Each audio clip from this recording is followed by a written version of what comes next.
नमस्कार। जय जय राम, जय सिया राम, जय हो बागेश्वर धाम सरकार, जय हो हनुमान जी महाराज। मेरे प्यारे सभी दर्शकों, आज की इस वीडियो में एक मैं सच्ची घटना आपको सुनाऊंगा।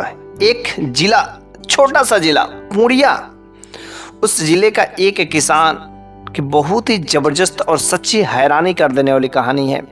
और यह घटना जो है आज से लगभग 30 से 35 साल पहले की बात है। वास्तव में हैरान कर देने वाली बात है।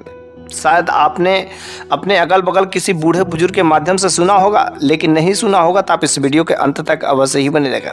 इस कहानी के माध्यम से आपको बहुत कुछ ऐसी नई चीज़ें भी सीखने को मिलेगी ही जो आज तक आपने सीखा ही नहीं होगा। तो बस इसलिए आप इस वीडियो के अंत तक अवश्य ही बने रहेगा। छोटी सी घटना है लेकिन बहुत ही ज़बरदस्त जो आपको सीख दे जाने वाली कहानी है। तो बस चलिए हम लोग बिना देरी के उस सच्ची घटना को हम लोग शुरू ही कर देते हैं। तो जो पूर्णिया जिला था, उस जिले में एक किसान था। एक किसान जो उस किसान के पास में 1000 बीघे का वो मालिक था। 1000 बीघे जमीन था उसके पास। मतलब भगवान ने उसे जो कुछ भी दिया था, किसी चीज की कोई कमी नहीं थी। धन दौलत तो भरपूर थे, लेकिन उसकी बीवी इस दुनिया में नहीं थी। उस किसान के 3 बेटे थे। तीनों बेटे छोटे छोटे थे और वह उन बेटों को लेकर के, उन छोटे छोटे बच्चों को लेकर के वह अपना काम कराता था। हालांकि वह भी बहुत मेहनती था और जैसा वह मेहनती था वैसे उसके बेटे भी मेहनती थे। बहुत ही खेती में मन लगा करके काम करते थे। उसके पास धन दौलत तो बहुत वो इकट्ठा कर लिया था, लेकिन वो जो किसान था ना, एक नंबर का कंजूस था। कभी वो कुछ खर्चा ही नहीं करता था। अगर कहीं जाता था चाय पीने तो वह चाय नहीं पीता था। कुछ लोग पूछते थे, अरे भाई आप चाय क्यों पीते हैं? तो वह कहता कि चाय पीना जो नुकसान भी है फायदेमंद भी है। उसने कहा, अरे भाई चाय किस तरीके से नुकसान और किस तरीके से फायदेमंद है? उसने कहा, अगर कोई चाय पिला दिया तो फायदा है, लेकिन अगर चाय पिलानी पड़ी तो नुकसान है। इसलिए ना तो हम चाय पियेंगे ना तो पिलानी पड़ेगी, इसलिए अपने आप को बचाए रखो। तो वह जो है अपना कभी 1 रुपया खर्चा नहीं करता था और वैसा ही अपने बच्चों को भी सिखाता था। लेकिन वे बच्चे अपने पिताजी के इन बातों को नहीं मानते थे। वह किसी भी प्रकार का कोई धार्मिक कार्यों में भी नहीं खर्चा करता था। अगर कभी कोई नेक कर्म के लिए, कोई नेक कार्य करने के लिए अगर गांव समाज वाले चंदा मांगने आ जाते थे तो वह कभी चंदा नहीं देता था, दरवाजे से भगा देता था। अगर कोई दरवाजे पर भिक्षुक आ जाता है, कोई फकीर आ जाता है, कोई ब्राह्मण आ जाता है, कोई भूखा प्यासा यदि आ जाता है, अगर उससे मांगता है कुछ खाने पीने के लिए, उसे दरवाजे से धक्का मारकर निकाल देता था। पता नहीं उसने पिछले जन्म में कुछ ऐसा कर्म किए थे जिसके पास इस समय जो इतना खेती हुआ था। उसके पास भगवान ने सब कुछ दिया था, लेकिन वह इतना कंजूस कि दरवाजे पर किसी भिक्षु को कभी जो है भूखे को भोजन, प्यासों को पानी, कभी जो बेजुबान जानवरों को कभी जो तोड़ करके कुछ उनकी सहायता नहीं की। बस केवल धन जुटाने में ही लगा रहा, धन जुटाने में ही लगा रहा। लेकिन जैसे जैसे उनके बेटे जो बड़े होते हैं ना, उन बेटों का स्वभाव अपने पिता के स्वभाव से बिल्कुल ही अलग था। तीनों के तीनों बेटे मेहनती बहुत थे, लेकिन ये जो कंजूसी वाला जो बात थी अपने पिता का अच्छा नहीं लगता था। अगर कोई भिक्षुक अगर आता भी था तो पहले बाहर से ही देख लेता था, अगर कहीं वह बूढ़ा बाप तो नहीं बैठा है ना। अगर जैसे ही अगर बूढ़ा बाप जो दरवाजे पर बैठा रहता तो बस वहीं से 9 तो 11 हो जाते थे। लेकिन अगर कभी वह बूढ़ा बाप नहीं रहता था तो कोई भिक्षुक अगर जाता था तो वह जो तीनों के तीनों बेटे थे भली बात अच्छे से उन लोगों की सेवा पानी करते थे। इसलिए सारे के सारे अगल बगल के लोग उस बूढ़े बाप को देखना नहीं चाहते थे, उस बूढ़े को। लेकिन उसके बेटे का स्वभाव बहुत ही अच्छा था। कभी कभी तो वह देख लेता था कि मेरा बेटा ऐसा काम करे, किसी को दिया, वो अपने बेटे को खूब डांटता था। लेकिन बेचारे अपने कभी पिता की जुबान नहीं लड़ाए। लेकिन समय जैसे जैसे व्यतीत हुआ, तीनों बेटे बड़े हुए और बड़े होने के बाद तीनों बेटे की शादी भी हुई। शादी होने के बाद जो नाती पोते भी होते हैं, फिर परिवार थोड़ा बढ़ जाता है। लेकिन इस बुढ़े का काम वही रहता है कि कभी किसी को कुछ देना नहीं। लेकिन जो बहुएं भी आती है वह बहुत ही नेक कर्म करने वाली थी। चुपके चुपके से वह दान दिया करती थी। अगर उस बूढ़े के अनुपस्थिति में अगर कोई दरवाजे पर आ जाता था तो उन्हें भली बात जो सेवा पानी करते थे। लेकिन एक बार गजब की बात तब हो जाती है कि एक बार दरवाजे पर जो 5 ऐसे भिक्षुक आ जाते हैं जो ऐसा लगता है कि बहुत ही जबरदस्त भगवान को मानने वाले हैं। ब्राह्मण आ जाते हैं और पांचों के पांचों ब्राह्मण भूखे थे और उस समय वह बूढ़ा बाप नहीं था। वे तीनों के तीनों बेटे और बहू मस्त से खाना बनाते और उन लोगों को बड़े ही आदर भाव से जो है खिला रहे थे। लेकिन खाना खा ही रहे थे तब तक जो है वह बूढ़ा वहां पर आ जाता है। जैसे बूढ़ा बाप वहां पर आता है, देखता है उसकी हालत खराब हो जाती है, उसका पारा चढ़ जाता है। कहते करे मैं धन जुटाने में लगा हुआ और तुम सब जो लुटाने में लगे हुए, ये सब क्या काम कर रहे हो? अरे भगवान ने इन लोगों को भी दिया है, ये सब भी मेहनत करे, कार्य करे, भला इधर उधर जानबूझकर सब काम करते हैं। और वह बूढ़ा बाप जो है ना, उन पांचों के पांचों ब्राह्मण के आगे जो भोजन रखा गया था, उन भोजन को उठा करके वह फेंक देता है और उन लोगों को घर से बाहर निकाल देता है। वे तीनों बेटों और बहुओं को इतना वह डांट फटकार उस दिन लगाता है और वह तीनों के तीनों बेटों को अपने घर से बाहर निकाल देता है। वो कहता है कि मेरा पूंजी है, मैंने धन को कमाया है और मेरे को पता है कैसे अर्जित करना, कैसे इसे बचाना है। तुम लोगों की कोई जरूरत नहीं है, तुम लोग आज और अभी मेरा घर छोड़ करके चले जाओ। बेचारे वो बेटा और बहू बहुत ही निराश होते हैं और निराश होकर के वे घर छोड़ करके बाहर कहीं चले जाते हैं, अपना मेहनत मजदूरी करके कमाना शुरू कर देते हैं। लेकिन उन बेटों को मेहनत करना तो भले अच्छे से सीखा था, इसलिए मेहनत करने में कोई कमी नहीं थी। बाहर जाते हैं और अच्छे खासे उन लोगों की स्थिति भी हो जाती है। इधर ये जो बूढ़ा बाप था अकेले घर में रहता था। अब तो किसी का ना तो लुटाने की चिंता, ना तो किसी को कोई दरवाजे पर झांकने भी नहीं आता, अगल बगल से भी नहीं बनती थी।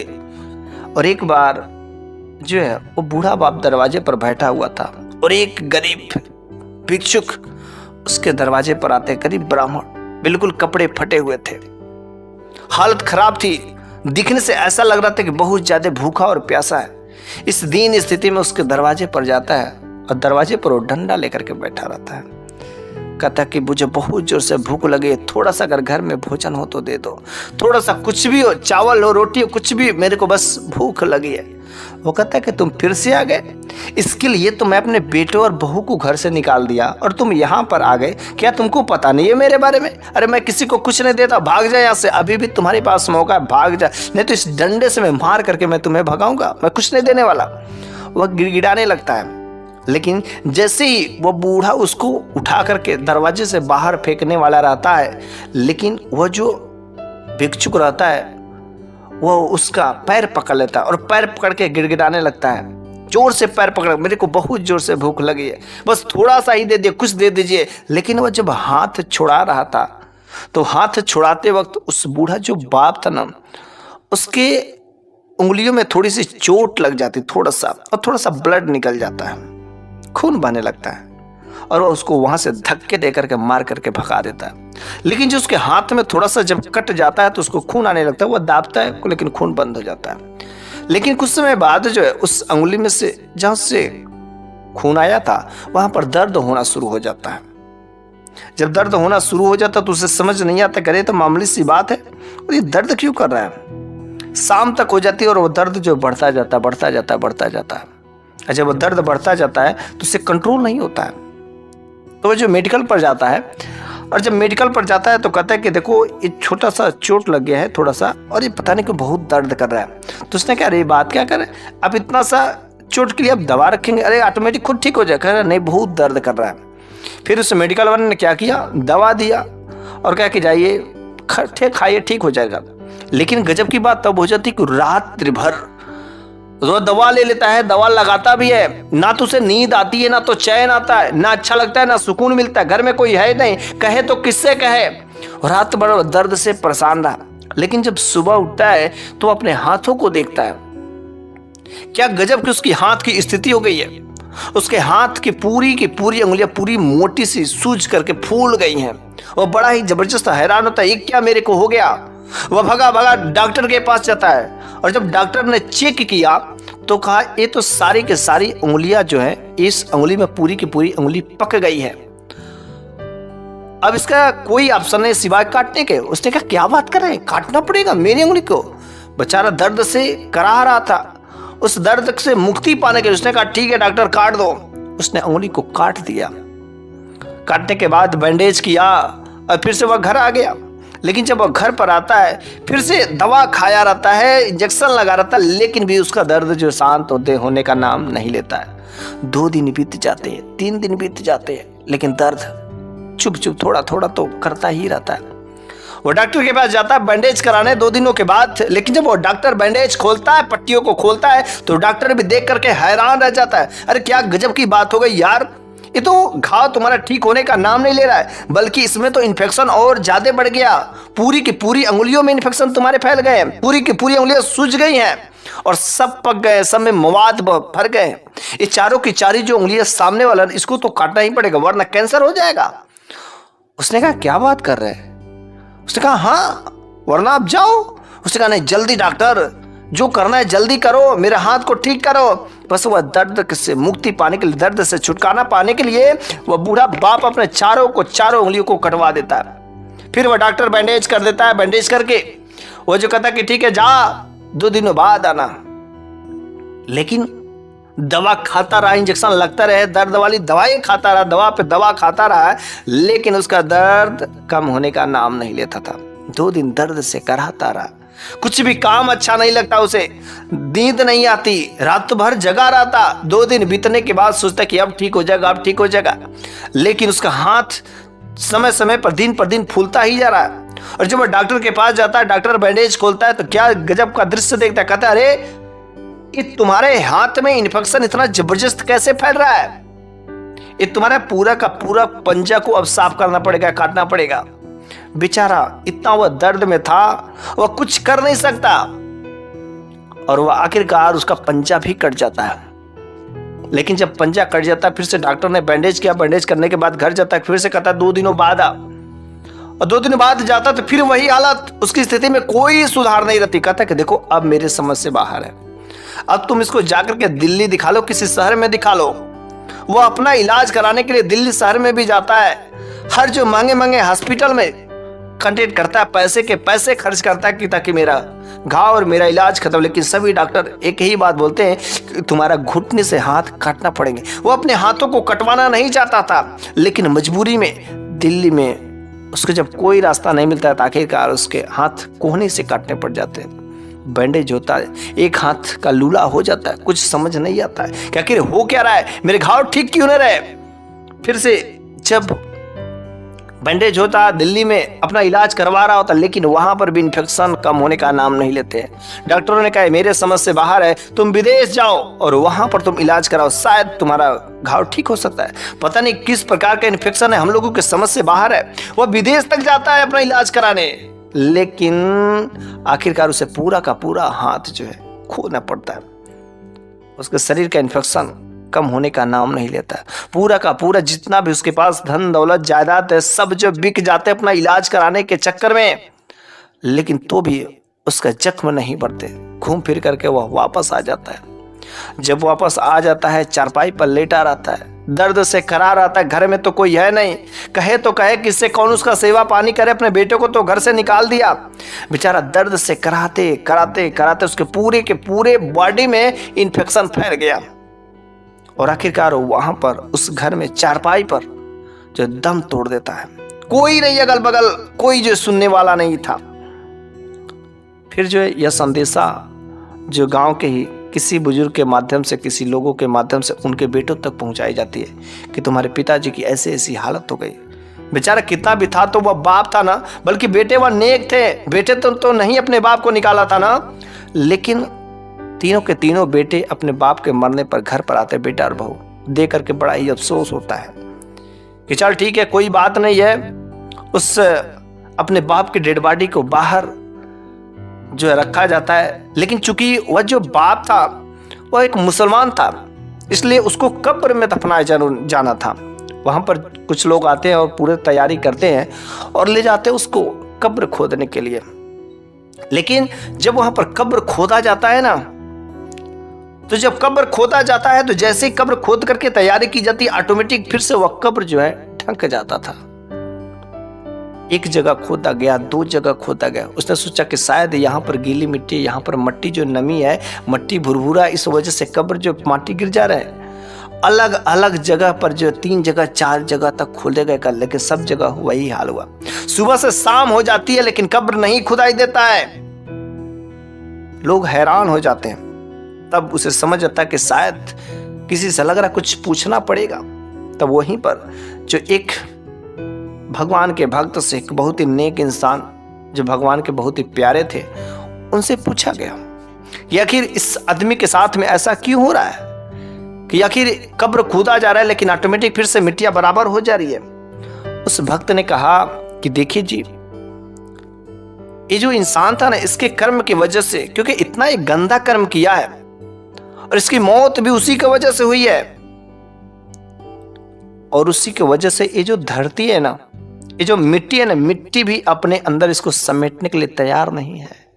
इतना पापी इंसान, इतना नीच इंसान को मिट्टी भी अपने साथ में समेटने के लिए तैयार नहीं हो रही है। उसने कहा तो करना क्या पड़ेगा? उसने कहा इसको यहीं पर वैसे खुले छोड़ दो, दूसरा कोई ऑप्शन ही नहीं। इसको कीड़े मकोड़े नोच नोच करके इसकी बॉडी को खाएंगे, क्योंकि इसने ऐसा कर्म ही किया है। तीनों के तीनों बेटे वहां पर आते हैं, कहते कि क्या इसके लिए कोई सॉल्यूशन नहीं, कोई सुझाव नहीं है? उसने कहा सुझाव तो है, चूंकि तुम सब अब उनके बेटे हो, अगर अपने पिताजी के नाम लेकर के, अपने पिताजी के, अपने पूर्वजों के नाम लेकर के कुछ काम करना चाहो तो कर सकते हो, नहीं तो वरना तुम भी अपने बाप के जैसे बचाओ तो कोई बात। उसने कहा नहीं, आप जैसा कहेंगे वैसा काम होगा। उसने कहा 1001 ब्राह्मणों को अगर तुम अच्छे से भोजन खिला करके विदा करते हो तो इनकी आत्मा को थोड़ी सी शांति मिल सकती है।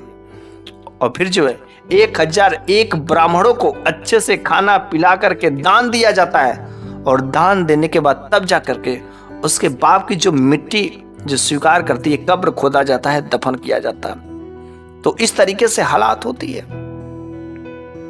दान देना किसी भूखे फकीर को, किसी भूखे ब्राह्मण को अगर हम भोजन कराते थे, कभी जो है व्यर्थ नहीं जाता है, हमेशा कभी ना कभी काम आ ही जाता है। ये सच्ची वाकया है। शायद आप लोगों को ये सब बातें झूठी लग रही होगी, लेकिन वास्तव में इस दुनिया में जो भी इंसान जैसा कर्म करता है वैसा फल तो मिलता ही मिलता है। इसलिए हमेशा हमें अपने जीवन में अच्छे कर्म करना चाहिए। ऐसा कोई कर्म नहीं करना चाहिए जिससे किसी दूसरे को कष्ट हो। अगर हम दूसरे को कष्ट दिलाते, भले ही जानवर क्यों ना हो, तो समझिएगा ऊपर वाला देख रहा है। हमारे खाते में, आपके खाते में गलतियां हो सकती है, लेकिन उसके खाते में 1 पैसे का, 1 रत्ती का भी गलती नहीं हो सकती। हाँ, उसके न्याय में देर हो सकती है, लेकिन अंधेर नहीं हो सकती है। इसलिए हमें जो अपने जीवन में अच्छे कर्म करना चाहिए। भूखे को भोजन, प्यासे को पानी दिलाओ। कहीं जो धार्मिक कर्म हो रहे हैं वहां पर जाकर के दान देना चाहिए। कोई बेजुबान प्राणी है, उसकी सहायता करनी चाहिए। अगर आप ऐसा कर्म करते तो समझिएगा आप भगवान की सेवा कर रहे हैं, और भगवान की सेवा करते हैं तो मतलब आप अपने जन्म को, आप अपने जीवन को सुधार रहे हैं। तो बस आज की तो यह कहानी, यह घटना यहीं पर समाप्त हो जाती है, और मुझे पूरा विश्वास है कि आपको इस कहानी के माध्यम से बहुत कुछ ऐसी नई चीजें सीखने को मिली होगी। तो बस अगले वीडियो में मैं फिर से कुछ ऐसी ही नई जबरदस्त शानदार घटनाओं के साथ में लेकर के हाजिर हूँगा। तब तक के लिए धन्यवाद।